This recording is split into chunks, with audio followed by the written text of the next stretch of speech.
Em meio a esse mundo, acontecem muitas coisas na qual não nos damos conta. E muitas coisas que acontecem por acaso. Por isso, nos esquecemos que existem diferentes espécies e diferentes formas de agir e pensar no mundo ao nosso redor.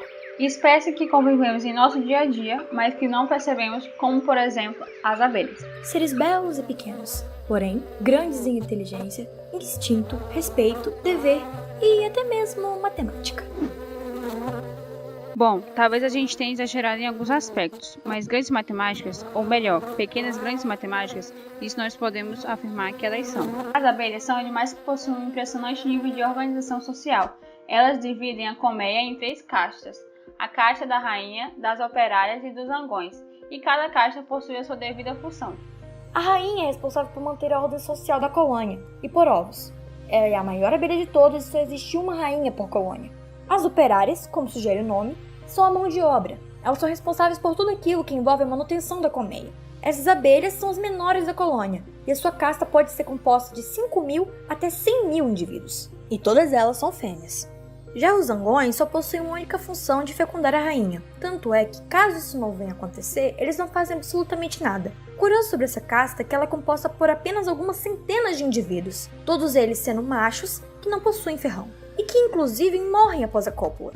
Eles são os maiores que as operárias, porém são menores que a rainha.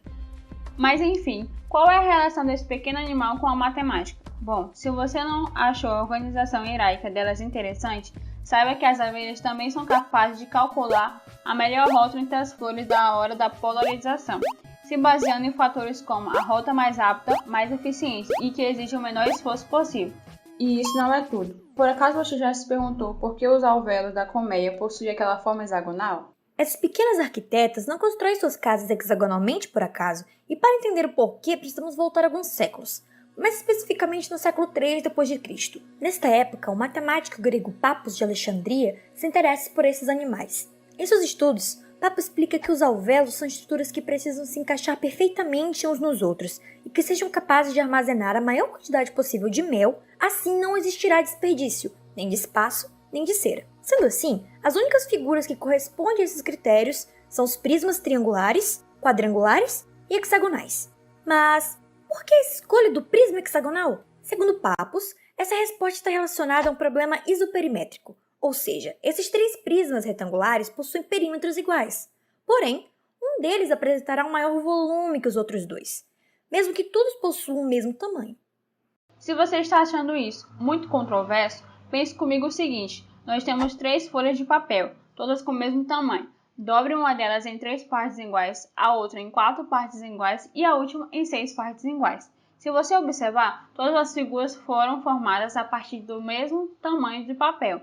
Mas quando calculamos seus volumes, percebemos que o prisma hexagonal é a figura que possui o maior volume. Mas ainda assim existe um problema em só utilizar o prisma hexagonal, porque por mais que ele tenha uma grande capacidade de armazenamento, todo o mel vai escorrer se ele ficar deitado.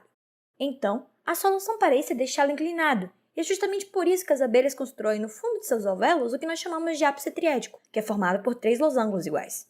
O mais interessante é que esse ápice aumenta o volume do alvéolo, mas não aumenta o tamanho, porque se levarmos para a geometria, veremos que ele pode ser feito a partir do fundo de um prisma hexagonal, pois ele pode ser obtido dividindo o fundo de 3 partes iguais, como se estivéssemos recortando dele 3 pirâmides de base triangular, e depois dobrando-as para cima. Assim teremos a formação de um ápice triético. No fim, é formado 3 losangos iguais. O bom do ápice triético é que ele melhora o encaixe dos alvéolos, além de impedir que o mel escorra.